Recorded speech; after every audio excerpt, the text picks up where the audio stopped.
Now, we must tell you in our analysis, we do not make the errors that others do. Anytime you make an analysis of an oppressed people in any aspect of their life and you leave out the enemy, you will never come to a correct analysis. On the contrary, you will blame the oppressed for all of their problems. Therefore, we tell you from the very beginning, we've never taken the line of others that the biggest problem that we have is we ourselves. No, our biggest problem is our enemy, capitalism, and it must be destroyed.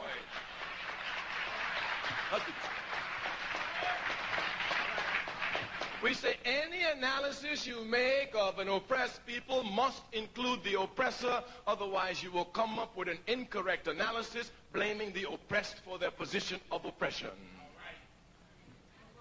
Even if one were to talk about the drugs in our community, if you just talk about drugs and not talk about the enemy, you make no analysis at all. Or you may sound serious saying about, well, you know, the trouble with our kids is that all they're doing is fighting for drugs and shooting each other for drugs, and I wish they would stop. If you haven't brought in the question of who brings the drugs in, why the drugs are brought in, for what purpose they're brought in, you will never understand the problem at all.